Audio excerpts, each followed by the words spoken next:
नमस्कार दोस्तों बंगाल में जो आज हो रहा है वो कोई नई बात नहीं है। मुर्शिदाबाद में मुसलमान ज़्यादा संख्या में हैं, हिंदुओं पर अत्याचार हुआ और उसके बाद हिंदुओं को पलायन करने पर मजबूर होना पड़ा। ये कोई पहली बार नहीं हो रहा है दोस्तों।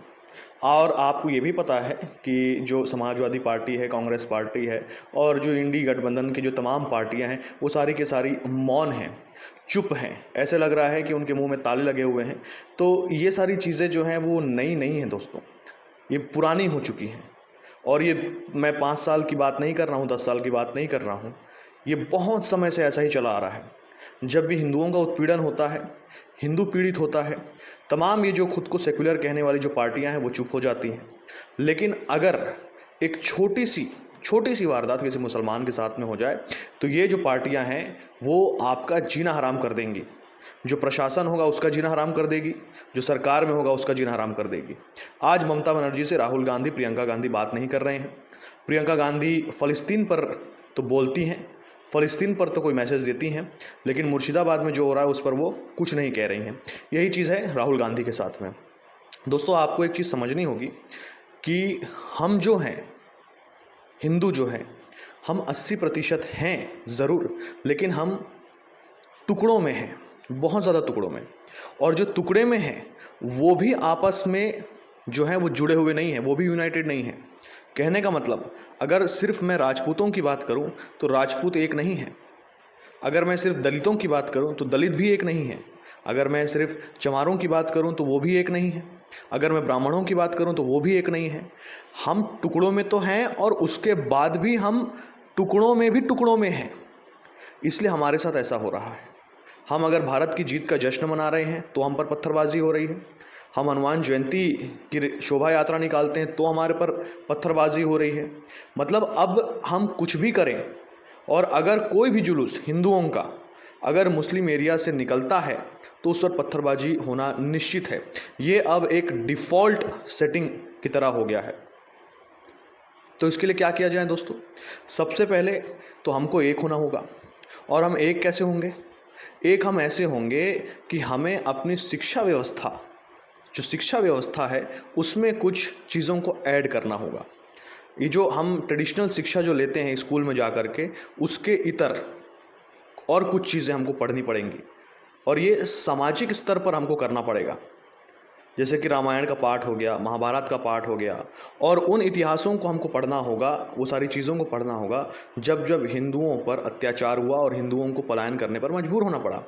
अगर 1990-91 में जो भी कश्मीर में हुआ, अगर शिक्षा के माध्यम से या सामाजिक स्तर पर हम हर हिंदू को ये बताने में कामयाब रह जाते कि असल में वहाँ पर हुआ क्या था, तो मेरे ख्याल से मुर्शिदाबाद वाली जो समस्या है वो आज नहीं होती।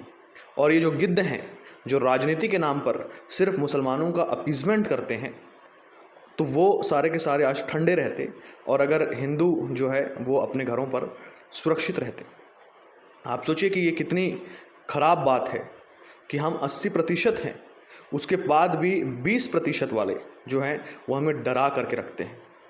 आप अगर एक सोसाइटी में 10 घर हैं, उन 10 घरों में अगर 9 हिंदुओं के घर हैं, एक मुस्लिम का घर है, तो ये जो 9 हिंदू हैं वो कभी भी उसके ऊपर प्रेशर डाल करके उसको रहने पर मजबूर नहीं कर सकते।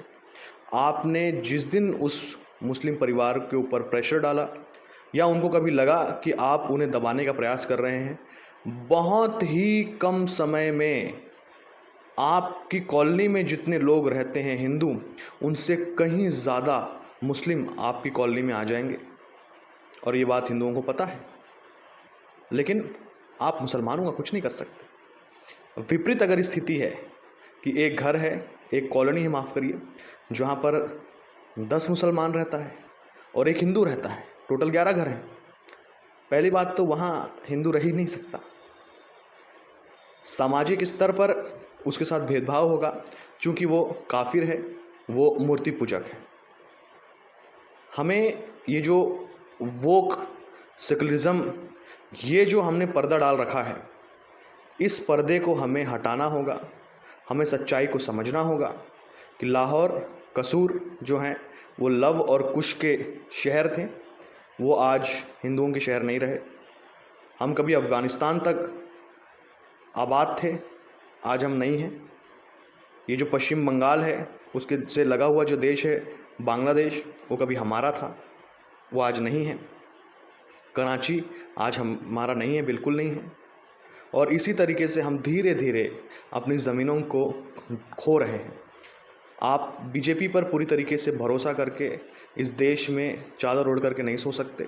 हमने समय पर देखा हुआ है, केंद्र में बीजेपी की सरकार है, उसके बाद भी बंगाल राज्य में ऐसी हिंसाएं होती हैं। महाराष्ट्र के नागपुर में अभी क्या हुआ, वहाँ पर तो बहुत मेजॉरिटी के साथ में शिवसेना और बीजेपी की सरकार, उसके बाद भी वहाँ पर पत्थरबाजी हुई। इंदौर के महू में क्या हुआ, वहाँ पर भी पत्थरबाजी हुई, बीजेपी की ही सरकार है। तो हिंदुओं को कम्युनिटी डिफेंस सीखना पड़ेगा दोस्तों। कम्युनिटी डिफेंस का मतलब होता है दोस्तों कि सामाजिक स्तर पर हम किस तरीके से खुद का डिफेंस करें। मुसलमानों में ये ज़बरदस्त है। आप किसी मुस्लिम मोहल्ले में जाकर के, चाहे आप पुलिस वाले हैं चाहे आप फौजी हैं, आप जाकर के किसी मुसलमान को आप नहीं चमका सकते। उसको आप बिल्कुल भी, कोई आप उसकी गलती भी हो उसके बाद भी आप उसका कुछ नहीं कर सकते, क्योंकि वो उनका कम्युनिटी डिफेंस इतना ज़बरदस्त है कि आप वर्दी में भी वहाँ जाएंगे तो 100 मुसलमान 10 मिनट में आपको घेर लेगा। महाराष्ट्र में क्या हुआ दोस्तों, अभी बीच में राज ठाकरे के जो पार्टी कार्यकर्ता थे, उन्होंने मुहिम चलाई हिंदी को लेकर के कि जो बेचारा बैंक कर्मचारी है वो अगर हिंदी बोल रहा है, कोई भी कर्मचारी, तो उसको झापड़ मारे। वीडियोस तो आपने देखे होंगे। और उन लोगों से मोटिवेट होकर के जब एक इन्फ्लुएंसर, मराठी इन्फ्लुएंसर किसी वेंडर के पास चला गया और उसने उसको कहा कि भाई मैं तुमसे मराठी में बात कर रहा हूँ तो तुम भी मुझे मराठी में ही उत्तर दो, तो वो मुस्लिम वेंडर ने उससे तो मना कर ही दिया, और प्लस बहुत सारे मुसलमानों ने उस जो इन्फ्लुएंसर था उसको घेर लिया और उसे मजबूर किया माफ़ी मांगने पर, और वो भी हिंदी में। तो आप देखिए कि हमारा कम्युनिटी डिफेंस कितना कमज़ोर है। फ़लस्तीन में मुसलमान बच्चे मर रहे हैं, मुसलमान मर रहा है, तो कश्मीर से लेकर कन्याकुमारी में रहने वाला मुसलमान जिसका कोई लेना देना नहीं है फ़लस्तीन मुसलमान से, वो तक यहाँ पर आकर के प्रदर्शन कर रहा है, सड़कों पर उतर रहा है, वो प्रदर्शन करता है भारत का मुसलमान फ़लस्तीनियों के लिए। असदुद्दीन ओवैसी के देखिए आप, AIMIM के जो प्रमुख हैं, जय फ़लस्तीन का नारा लगाते हैं भारत की संसद में, लेकिन जब बंगाल की बात आती है तो कहते हैं कि मैं एक स्पोक्स पर्सन नहीं हूँ बंगाल सरकार का। तो आप सोचिए कि फ़लस्तीन के लिए आवाज़ उठाने के लिए संसद तक को इन्होंने इस्तेमाल कर लिया, लेकिन जब इसी देश में हिंदुओं के साथ में कोई समस्या होती है तो जो मुस्लिम लीडर्स हैं वो तक आपके बचाव में नहीं आते। तो सोचिए जो लोकल मुस्लिम से वो क्यों आएगा आपके बचाव में। कभी आपने देखा कि मुसलमानों की तरफ से कोई पत्थरबाजी हुई और दूसरे शहर में मुसलमान जो है वो इस पत्थरबाजी के विरोध में प्रदर्शन कर रहा है, वो सेक्युलरिज्म का ढोंग रच रहा है? बिल्कुल नहीं। मैसेज एकदम साफ है उनका, आप काफिर हैं, आप मूर्ति पूजक हैं, आपसे दोस्ती नहीं हो सकती। ये पूरी धरती अल्लाह की है और हम इसे आज नहीं तो कल ले लेंगे, और धीरे धीरे वो ले रहे हैं। जैसे पाकिस्तान लिया, जैसे बांग्लादेश लिया, अब पश्चिम बंगाल की बारी। आप सोचिए कि जिस राज्य में 35% 40% मुसलमान हैं और जिस राज्य में अभी भी 60% हिंदू हैं, वहाँ हिंदू लाचार है, मजबूर है, कुछ नहीं कर सकता। स्टेट मशीनरी कुछ नहीं कर रही है, वहाँ की पुलिस कुछ नहीं कर रही है। BSF सेंट्रल फोर्सेस आते आते आप 4-5 खत्म हो जाते हैं, मर जाते हैं, और गलती उनकी कुछ नहीं थी।